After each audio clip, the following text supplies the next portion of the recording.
Two guys not related, yet somehow are given the same name. It's time for the Two Daves podcast, where we'll answer the age-old question, are two Daves better than one?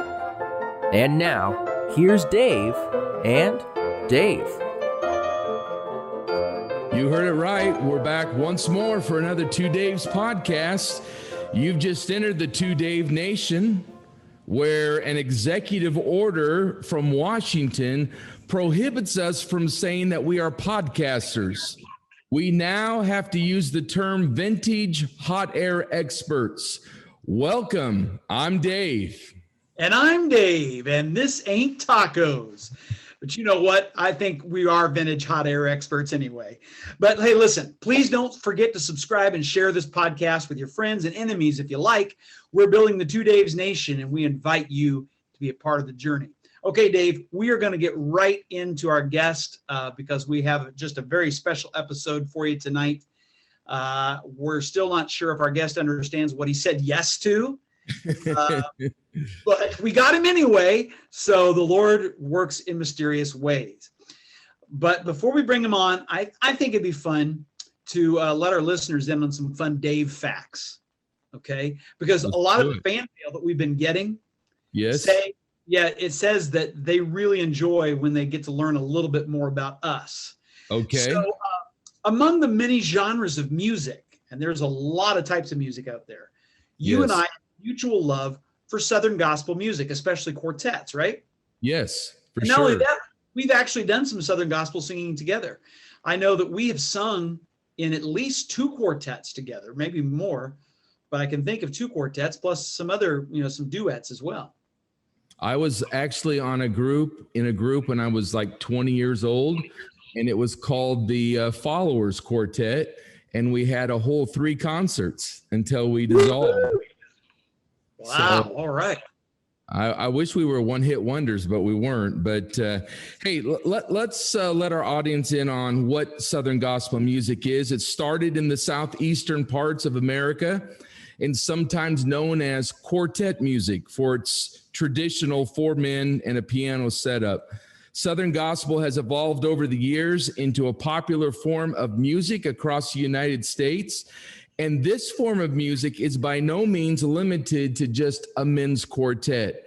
Great men and women, both young and old, have given their voices and lives to this music. Mm-hmm. Dave, you and I have come up with a list of group names for potential Southern gospel groups in case we ever actually are able to sing in another quartet together. Perhaps some of these names would work for us. Some of these names could be used. How about this one? The quartet formerly known as Vanilla Ice. Like that one? Yeah, how about Captain Crunch and the Serial Killers? Oh, that would be good, wouldn't it? Or the Dead Sea Squirrels. Yes, you can tell winter's getting to our brains, can't you? How about the Jehovah Waiters? Or Norman Bates and the Showerheads. The Betraying. That's my favorite. Yeah. The Betraying Iscariots. Yeah. No. And how about the Cheddar Cheesers? Oh, wow. I don't know. I don't know either. Hey, listen, we are so pumped. Remember Hans and Franz there on Saturday Night Live back in the 90s? Remember that? Yes. Hans and Franz? Okay. I do. Well, we are so pumped for our guest today because he comes all the way from the great state of Kentucky. Do you know that the toothbrush was invented in Kentucky? I did not. Yeah, because if it was invented anywhere else, it would have been called a teeth brush. Yeah. Oh, that's true. That is true. Yeah. But hey, let's bring him on while you're continuing to talk about him. Is that okay? Yeah, because I believe he's an original Hoosier from Indiana before he moved to Kentucky. So I wouldn't insult him by that anyway. So yeah, go ahead and bring him on. He's a father of 2 boys. He's a realtor. He's the creator of On the Couch with Fouch. It's a podcast or video series where he sits down with a variety of Southern gospel artists. And he's the bass singer for one of the greatest quartets in the country, Legacy 5, who've had many accolades, far too many to mention tonight. And finally, he has 2 solo albums, and we're just a little giddy tonight to have one of my favorite bass singers, Matt Fouch, on. Matt, thank you so much for joining the Two Daves podcast. Hey guys, it's so good to be with you. I appreciate you actually going and doing some homework on me, learning all that stuff about my background and everything. That's very nice of you. I felt kind of bad. I felt like, man, I'm kind of digging into areas. Maybe I should not search some of those areas, but I did. And hey, I followed you a long time since you've been with Legacy 5. I know you were with Sold Out Quartet, and to be honest, I didn't hear you with that, but I sure love you with Legacy 5. And, we're just a couple of pastors excited to have you on here tonight. Dave? Yeah. Hey, Dave and I have been Southern Gospel fans for, good night, for almost all of our lives, really, about as long as there's been Southern Gospel. That's how long we've been alive. So this is a real honor, and we're still shaking our heads wondering what a nice guy like you is doing, saying yes to us. So. Well, hey man, I always enjoy a good conversation, and gospel music is a great tool to use to reach people who, it's the music that we sing, the songs that are written by the writers in gospel music it's scripture in song format, and so it's a great way for us to be able to reach people. As you guys know, you enjoy gospel music, and so do I, and it's been a great. You're talking about being with Legacy 5, 8 years now with them, and about 8.5. And I spent about 8 to 8.5 years with Sold Out. So, man, 16 years. I can't even wrap my mind around it. I was 21 years old in college when I started studying to be an accountant, and I was going to work my way up the corporate ladder in accounting America. And that's not what God had planned. So, now here I am, 16 years later, singing bass. And I tell people all the time, I'm supposed to be in the business world. I'm not supposed to be singing bass in gospel music, but I had this abnormally low singing voice. And so somehow I made a career out of it. I don't know, but like I said, it's God, it's not me. And it wasn't my plan, but it was his. So it's been a great journey. I had COVID back in November, the 1st of November, and I was able to listen to Sing Down the Glory. Is it Bill Bailey? And you guys were on there, and there were other ones on there. Greater Vision was on there, I believe. And who else? It was probably the Jubilee night when it was us, the Booth Brothers, and Greater Vision together. Yes, it was good. And I just think what a year it's been, Matt, for you guys. I mean, COVID and everything going on. And there has to be, some great challenges that have happened in the Southern Gospel world, especially, you guys are out in concert a lot of weekends. And now, few churches have opened up. What's that challenge been like for you? Well, we went from 140 concerts a year to we did 40 in 2020. From the middle of March until middle of June, we did 0 concerts, right at the beginning when they shut everything down. So you think about it, a lot of people just, everybody's been affected in one way or another with this thing, right? Like you've been touched in some way. Job wise, financially, physically with getting sick or a family member or whatever. But our industry, and it's not just in gospel music, it's secular music too. We all went from these full tour schedules and full, on the road all the time and all of this to absolutely nothing. 0. It literally all went away overnight. And so I don't know of many industries. Yeah, there was a lot of people that got, laid off for a period of time, and then they were able to come back because their business is still able to operate. But for most people in the music industry, it's still not back. They're still not able to do concerts because churches, theaters, concert halls, a lot of them just are just choosing not to operate, or if they can operate, it's at such a limited capacity that they're going to go in the hole to be able to do the event because they can't sell enough tickets to cover their cost, right? Like the NFL, the NBA, they've got all these TV things and they've got all this revenue coming in from these other, and they may even still be losing money too. But yeah, man, in gospel music, we got hit hard and we're still getting hit hard, but there's been some great things, some great people stepping up. Like you mentioned, Bill Bailey with the Sing the Glory Down, the Southern Gospel Artist Relief Fund that he's doing with that. You know, there's been a lot of blessings from people stepping up to the plate and saying, hey, we can't go to concerts right now, but we're going to give to the relief fund. And then, you know, people that are still working, hey, we can give a little extra this month or whatever. And that's how many of us in gospel music have, you know, 1 month you can't make your car payment. The Artist Relief Fund shoots you some money and you make your car payment, you know, et cetera. So there's been some blessings along the way, and God has provided, absolutely, but it's been tough. I mean, I'm not going to sugarcoat it. It's been hard. We've all of us, but I don't want to poor mouth either. You know what I'm saying? Like, Right. because God has provided and God is good. But we're still not back to a normal schedule. We did one concert in January. We've got two or three concerts in February. You know, later in the spring, summer, it kind of starts building back up, but we'll see if that all sticks. You know, it's all fluid, you know, we'll see if it hangs on.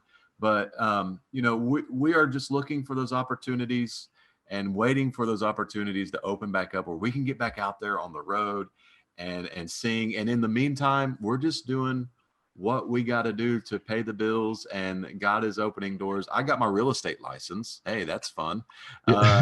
You know, we one of our guys is the interim worship pastor at a church around where he lives. So he's helping out. Lee Black, our tenor, he's a songwriter. And so he's just jumped into writing even more songs. Our piano player has jumped into the studio world there in Nashville, creating custom tracks for people. And so we've all just kind of like, you know, we're all just figuring this thing out like everybody, you know, and doing what we got to do to pay the bills. And until it opens back up and we can get back out there. And we're really excited for God, you know, excited about what God's going to do when this thing does open up. I mean, we're really looking forward to that. I want to encourage everyone to do their part, because that's something that, you know, I felt like I wanted to be a part of, and we're going to encourage our audience to do the same thing, because we want to see Southern Gospel stick around, and we want to see you guys continue, and we just appreciate all that you do. Yeah. You know, we hear a lot about essential workers. It's a shame that you guys aren't considered essential workers, because we need music and we need good uplifting music. And I know if people have not heard your voice, I'm telling you what, they're missing out. Because not only do you have a great solo voice, but your bass voice is incredible. Can you maybe give us a low note or 5? You know, I get a lot of people at the concerts that walk up to the table and they say, hey, well, you don't talk as low as you sing. And I'll say, what are you talking about? Talk to you down here in this voice down here, what, you know, that type of a thing. You know, just mess around with them. But man, I don't know. I mean, it's just, I can't explain it. I don't know how I do it. It's just something that when I hit puberty, my voice changed, and I can talk down here, but I normally don't. I normally talk up here, so it's better to understand. But when I'm singing, yeah, when it's time to hit a low note, you just go down there and grab it, and as they say, just put it in the microphone, right? Just make it happen. Well, it's kind of like tenors. Sometimes you listen to a tenor speak, it's the same way. Their voice isn't up there in that register, you know, like listening to Jay Perrick talk.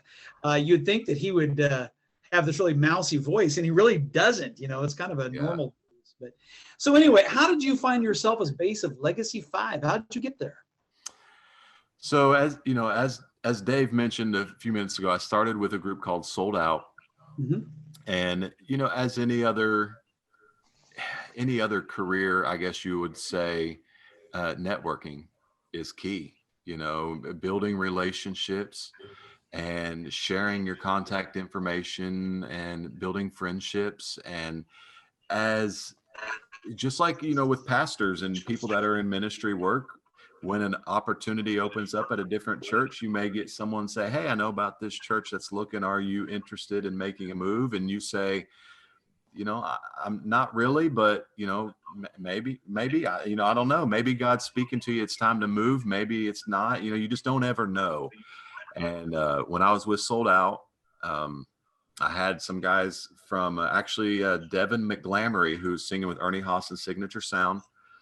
He called me and said, hey, Legacy 5's looking for a bass singer. Would you be interested in auditioning? Because I'll recommend you to Scott Fowler. And I was like, I had not met Scott before. And I said, no, not really. I'm not really interested. And this is the truth. I was at IKEA with my wife when he called. And I said, honestly, Devin, we just had our first child 2 months ago, and we just purchased our first home 2 months ago. My wife came home from the hospital to a brand new house. And I said, we've had 2 of the 3 major life changes in the last 2 months. The third one, changing jobs, is not something I feel like I really want to tackle right now with everything else.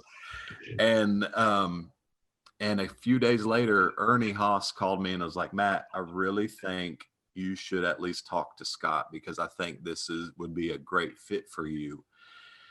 And I just said, well, what's it going to hurt just to talk to Scott about it? And, like I said, 8.5 years later, now here I am. I talked with Scott, and it just seemed like it was the right thing, even though in my mind, it wasn't the right time. After talking with Scott, and I went and did my audition and just getting a feel for who they were as men and as who Legacy 5 was as a group and et cetera, I felt like it was the right move for me and my family. And we prayed a lot about it. Scott offered me the job on a Sunday night, I think it was, or a Monday. And I said, I really, now that you've offered me the job, I really want to pray about this. And we prayed about it until Wednesday, and then we gave him the answer on Wednesday. So that's how it happened. I mean, I tell people all the time, life, God opens doors, but sometimes it's about building that network and that relationship with people for that door to open. And if you don't have that friendship or that network or that relationship with the right individual in place, there might not be a door open for you. So people ask, how do you get into gospel music? I said, well, first off, record a quality demo. And then secondly, start go to concerts and make friends with everybody you can make friends with, because you never know how someone you meet might be a door that God's opening for you to start a group with someone, or they might be looking for a singer like you in the future. So that's what I say, man, just start building relationships. Hey, Dave, we got her in now into Southern Gospel with Matt. We have a relationship with Matt now. Yeah. Come on. That's right. Come on. We got a trio right here. Let's do it. Yeah. Hey, we're 2 pastors. We preached and we led worship at our church. So our voices are pretty shot after 30 years in ministry, but I love it. We've sang together Southern Gospel songs, and it's just part of it, man. I sang with the Blackwood Brothers Quartet one time. Great. You did. Yeah. I kid you not. We actually had him come to our church, and at some point during the concert, and I can't even remember who the leader of the group was at that time, but he says, I understand your pastor can sing. And so he got me up and I sang How Great Thou Art with him. That was so cool. fun. Oh my goodness. That was fun. Cool. I heard the group dissolved after that, Dave. I'm not for sure, but yeah. Hey, now, Matt, I watched Legacy 5 in concert. I was in Kansas, and you guys came before you were there. I saw you 3 times in concert. You guys, the Legacy 5. Glenn Destin was the bass that you had to fill in for the Now, Glenn was awesome. I love listening to him. And I thought, when he left, I'm like, this is going to be tough for somebody to fill in his shoes. And I'm telling you what, man, I'm not gonna say anything else to make you feel awkward or anything, but you've done it, man. I just love it. one of my, okay, now some of us have to watch YouTube to watch you guys, okay? We're in Iowa. I'm in Iowa. Dave's in Kansas. And I'd love to bring you guys into Iowa sometime, but you guys don't come up this way as much. Maybe there's not that big of a need, but there is a need. I think there is. So you guys come up sometime, but I watch you guys, and that Daywind concert where you guys, here we are talking about this, but that Daywind concert that's on YouTube that you guys sang in, He Made a Change is probably one of my favorite songs that you sing in the quartet with. And I mean, if they want to hear your voice low, it's there, man. It's awesome. And there's other songs, of course. And one of my favorite ones of yours is Wayfaring Stranger that you sing. It's an old Johnny Cash song. Yeah. That is good, man. It is good. So Legacy 5, obviously, great songs over the 20-year history of the group. And then, of course, them being birthed from the Cathedral Quartet, another great song selections to choose from. So you got He Made a Change sitting there. It's got that low note on it when you get towards the end of the song, and everybody's waiting for that moment. It's like, that's the payoff, right? Like I could do nothing the whole song. As long as I hit that note, I'm going to get paid, right? Like it's like, that's it, right? So, great songs to choose from. So many wonderful, wonderful songs over the years. Another one that we get a lot of is Champion of Love, another real classic, but Scott sang that for so many years with them. And so, that's another great one. So a lot of good ones, but then, when I did the solo CDs, it was like, man, what do I want to do? Because there's a lot of people that like the country gospel feel, but they also like the Southern gospel, and they like the hymns. So it's kind of like, what do you do? So, you're right. I went back and I picked like Wayfaring Stranger, and I did some hymns. I'd Rather Have Jesus. And then I did the song that George did, This Old House, and Let Out of Bondage. And we did it like exactly how the Cathedrals did it, so it's on there. And then I went and I grabbed 16 Tons, Tennessee Ernie Ford. And I just did just like this little conglomerate of like hymns, Southern gospel, country gospel, all this kind of stuff, and just put it all together. And it's just songs that the first one I did was just songs I was born and raised on. And I know that so many people remember George Johnson, the Cathedrals, and they remember Tennessee Ernie Ford, and they remember J.D. Sumner. He talked like this. Just all these guys, and these are guys that I listened to when I got into gospel music. So it was kind of my way of paying tribute as well to some of these classic bass singers over the years. And so, I did Born and Raised, and then obviously with the Legacy 5, so many great songs, and He Made a Change being one that we've continued to do from the Cathedrals. And you're right, it's one of those that if they haven't heard you, if you're in the concert, okay, and the people sitting there haven't heard you hit a low note yet, when you hit that one, then you see everybody like perk up, and they're like looking around, and they're elbowing the people next to them like, oh my gosh, did you hear that? All that kind of stuff. So, being able to hit low notes, it's getting a really cool reaction out of people. That's a lot of fun. But if you do it too much, then it's kind of like, heard it, so it's, you gotta spread them out, and you gotta save those special moments. Yeah, that's right. I wouldn't know, Matt. I don't know how to do that, but hey, listen, let me tell you, Dave has a good bass voice. So no. Let's go bass off right now. Yeah. Hey, we had COVID issues. And then the other thing was, all the racial stuff going on, Matt.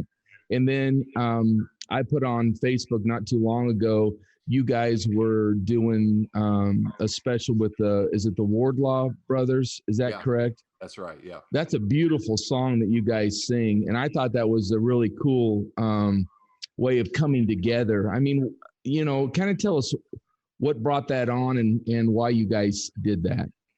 So the Wardlaw brothers are with one of the labels at Daywind, and Daywind Records, and Legacy 5 is with Daywind. And so we had one of the people at Daywin they contacted Scott and said, hey, we've got this group called the Wardlaw Brothers. They're in the Black gospel field. And we don't sing in the Black gospel world. They don't sing in the Southern gospel world. But they said one of the brothers has written this song, and we think it would be a great crossover for Black gospel, Southern gospel, contemporary Christian, just Christian music in general. We feel like it would plug in right now in all different kinds of Christian music.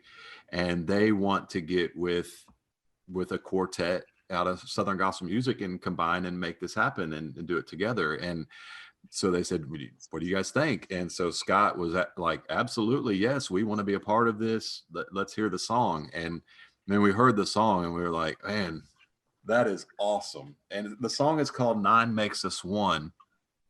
And the reason why it's so cool is it connects the fruit of the Spirit, all 9 of them, into being one body of Christ. And like, how that they'll know you by your fruits. And if you are living out a life with the fruits of the Spirit, then people will know you're a Christ follower, right?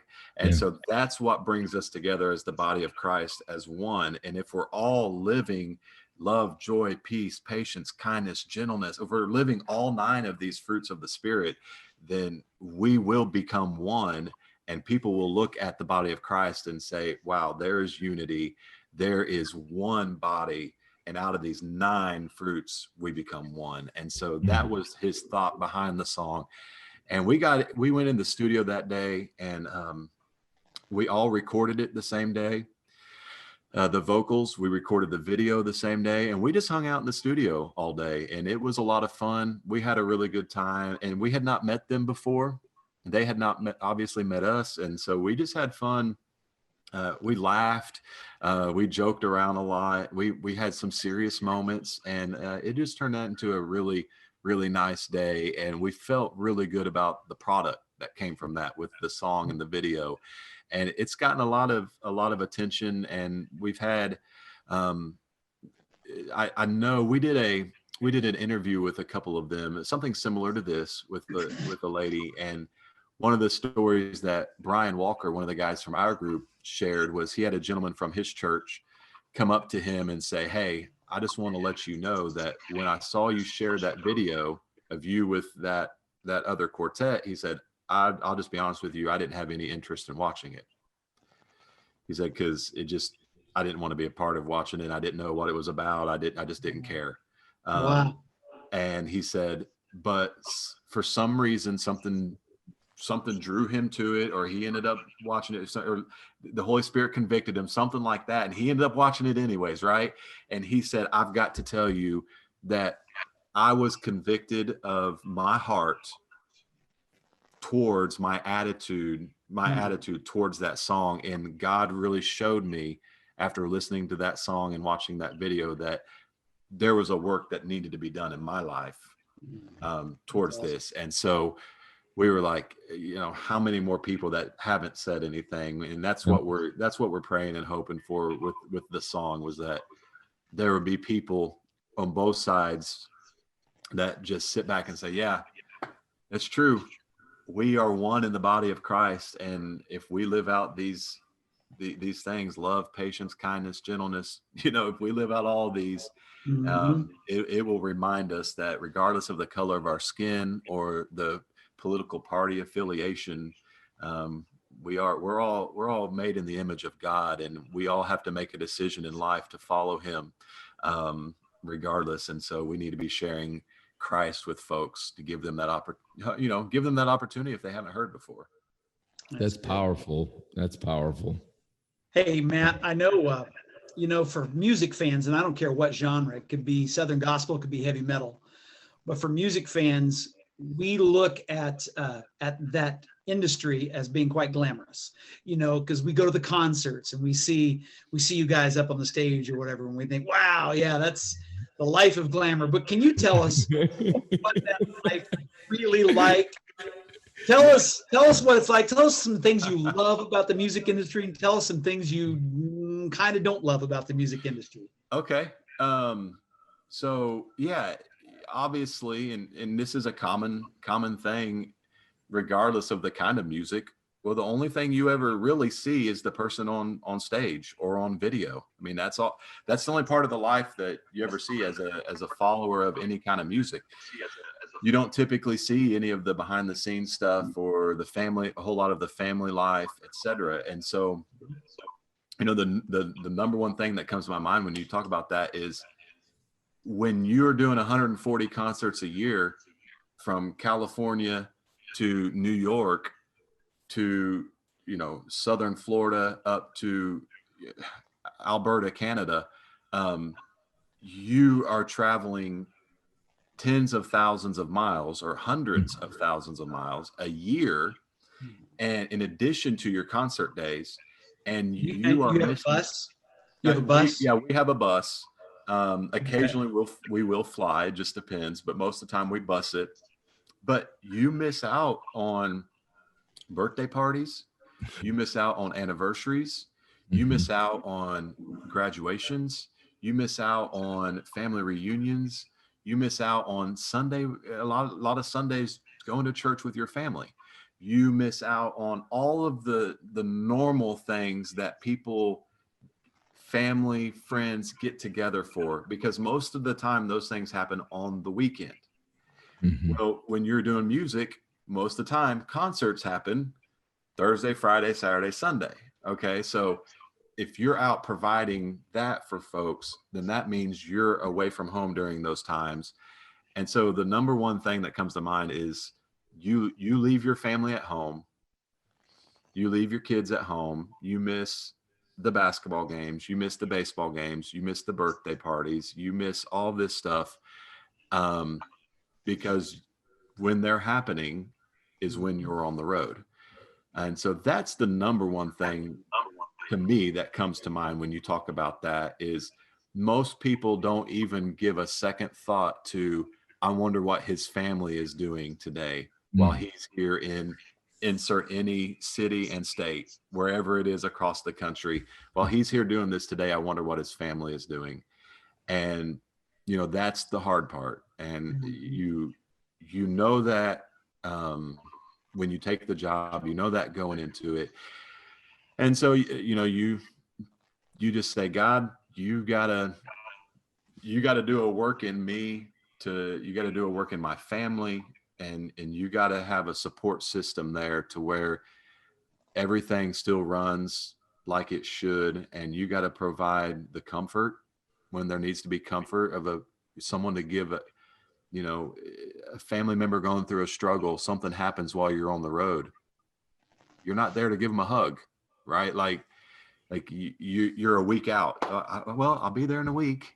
That type of stuff is just kind of, it can be hard, but that, and then just the miles, man, you put all those miles on your body, and all those sodas and all those late night fast food runs and Waffle House and all that kind of stuff. And before you know it, if you don't watch out, you've got a lot of pounds on you, and you've got bad eating habits, and so you just got to be careful with that kind of stuff too.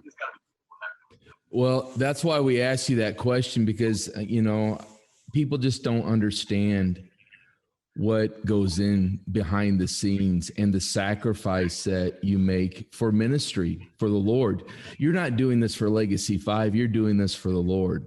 Yeah, and right. I think sometimes, the glamour is, can I get your autograph? Did you hear him sing that low voice, that bass, all this kind of stuff. And you just really miss out. Dave and I are really family, man. I mean, I have 3 kids. Dave has 3 kids. And in the ministry, you have to sacrifice some stuff in ministry, but not like going on the road. And so, that makes us want to pray for you that much more, the people on, because that's something that has to be tough. It's not going to get any easier, because you see your kids growing up, and the last thing you want to do is live with regret. Yeah, that's right.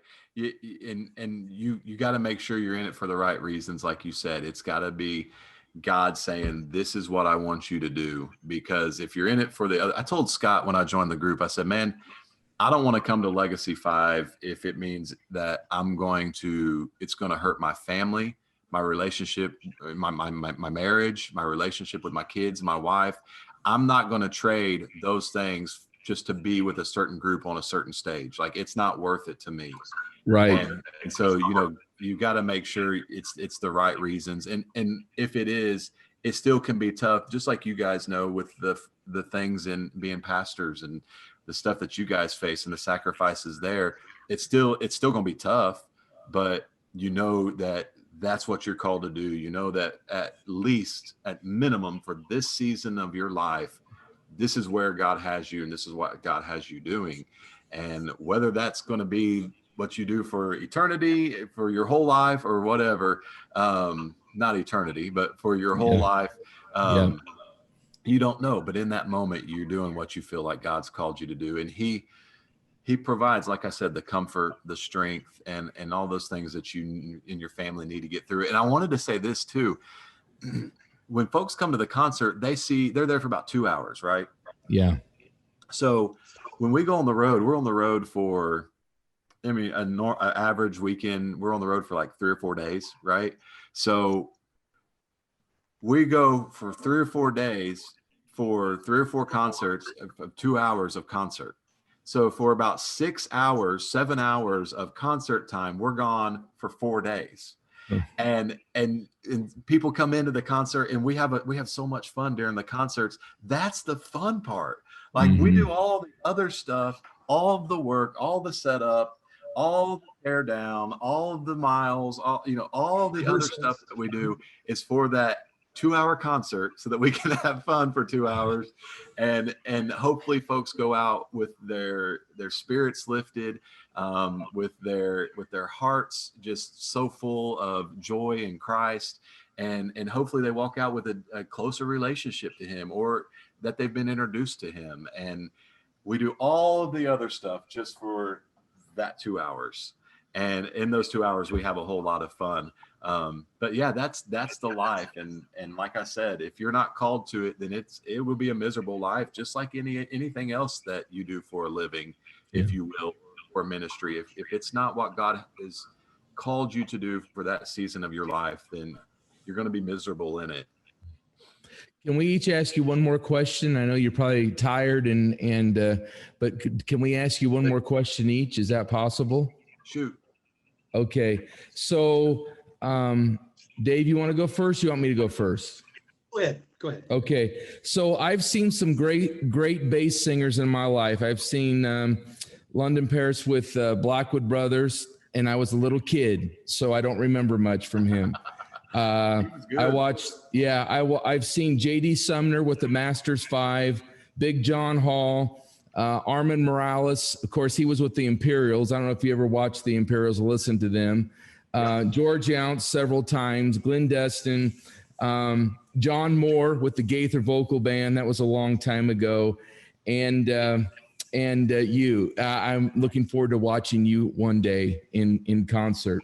You have to tell me, who are your favorite bass singers? Now, I'm sure you could say everybody, but is there somebody that really influenced your life? I mean, I see it. Hey, yeah, can I say everybody? Yeah, but I would be lying. I mean,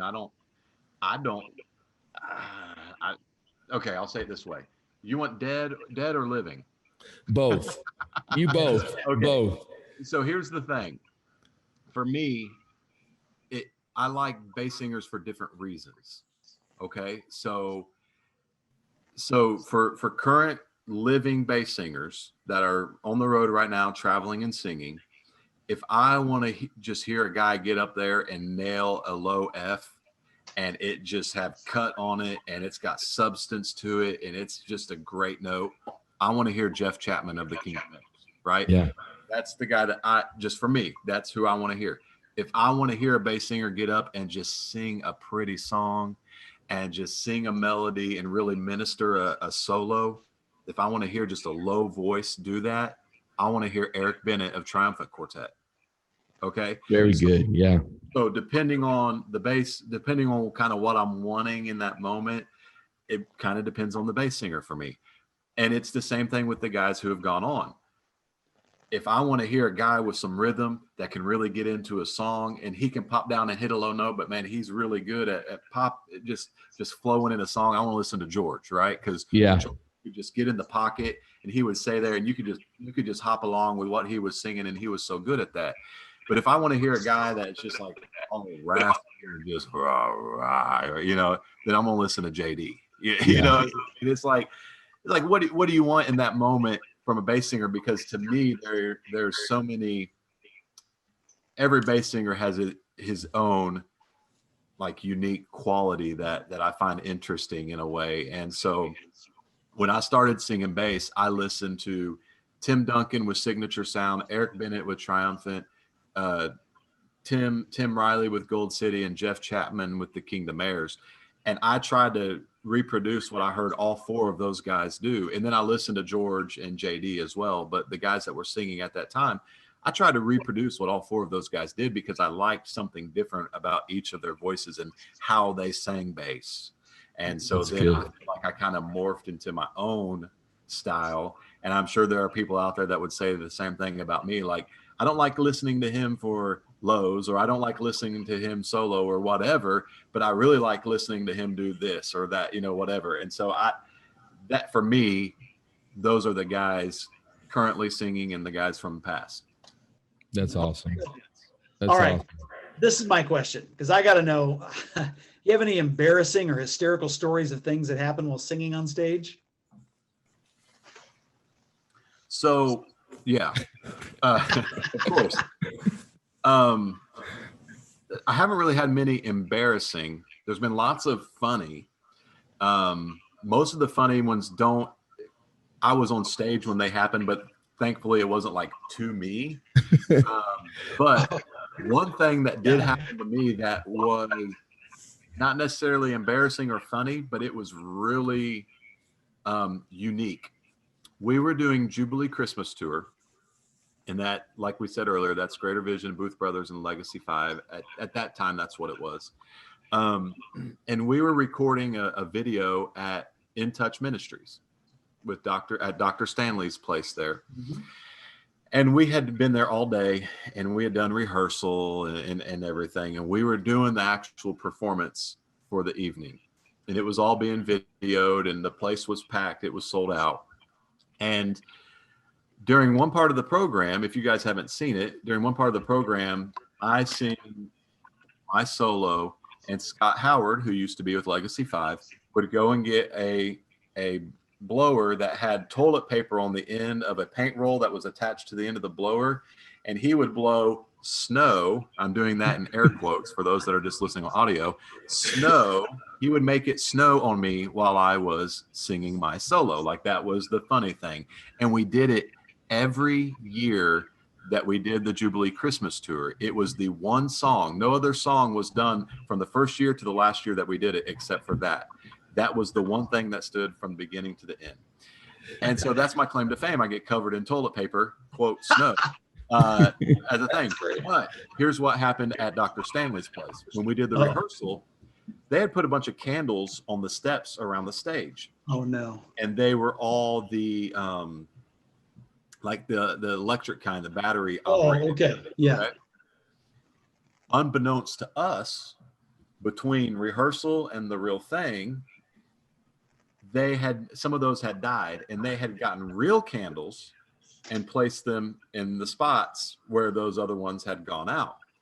And so we go out there, and I'm singing I think it was White Christmas. I'm dreaming of a white Christmas, just like the ones I used to know. And all of a sudden I hear people like moving around behind me and stomping going on this and talking and hollering. And I just sit there, where the treetops glisten. And I just keep singing my song, and Scott Howard's still back there just blowing toilet paper.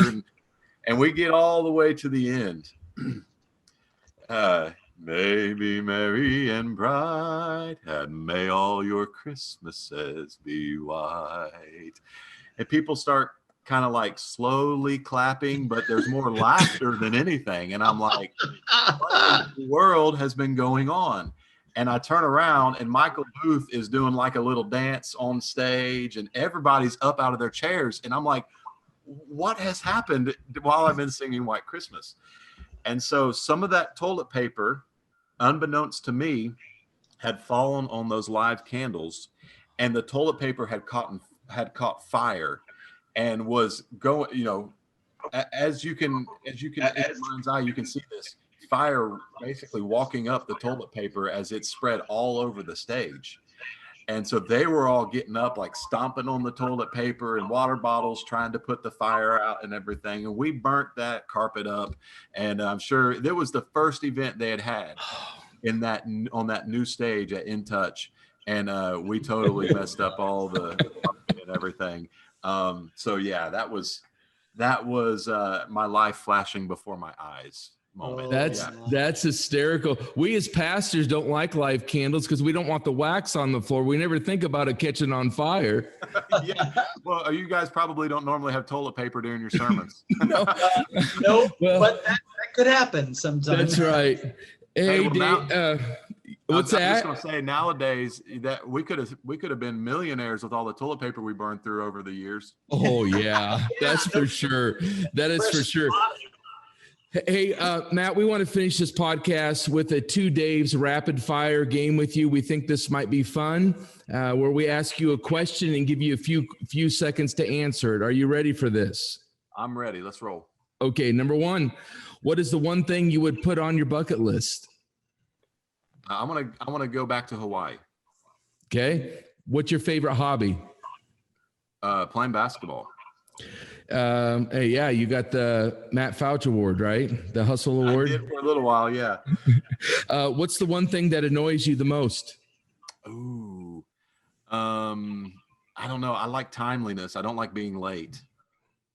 Oh boy! So you're gonna say the Two Daves podcast probably would be that one, right? Okay, describe yourself in 3 words. Christian, husband, father. Good. And what's your favorite TV show of all times? Ooh, favorite. Oh, man, The Office was good. It had a lot of funny stuff on it. That we're all Office fans too. Dave, go for it. Okay, your favorite cathedral song that you've sung? Champion of Love. Who do you wish you could have interviewed in an episode of On the Couch with Fouch that isn't alive today? George Yance. Truck or car person? I drive a car, but I'd rather have a truck. Matt, I got my first truck at age 54. How about a nickname that your family called you? Fat Mouch. Dove Award or Singing News Award? Oh, I have a Dove Award. I don't have a Singing News Award. Okay. What's the Dove Award for? Is it for the song What Kind of Man, or is it for group? We got Album of the Year in 2020. Awesome. Okay. So I know this is a podcast, but so the viewers won't be able to see this. But for those of you that are listening, we are on a Zoom call. So I'm going to show it to Dave and Dave. Oh, awesome. Beautiful. Oh, congratulations. Yeah, thank you. I just got it back around Christmas. So that is my favorite song off of your Pure Love is What Kind of Man. Okay, keep going. Okay. Matt, I have something to show you. Okay.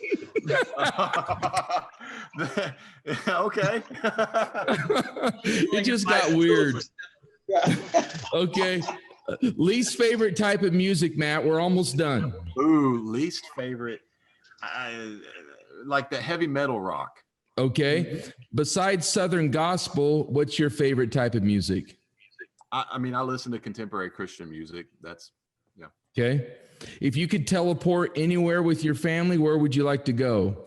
I'm going to go back to the bucket list. Hawaii. Let's go, bro. Awesome. And then golfing or fishing? Golfing all day. Are you a golfer? Overfishing all day long. I'll pick golfing over fishing. Awesome. And the last one is going to be tough for you. Which Dave is your favorite? Dave Ramsey. Oh man. Oh, well, we'd love to give you time, Matt, to go ahead, Dave, you do it. Well, we'd love to give you some time to tell us where we could get Matt Fouch CDs, shirts, hats, concert schedule, all that kind of stuff. Yeah, so you can go to mattfouch.com. You can get the music there.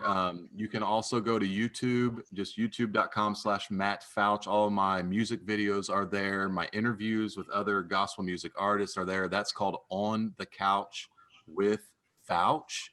So we have a lot of fun with that. I also have another thing that's called Instrumental Hymns and Worship, and it's just instrumental hymns and worship songs on piano.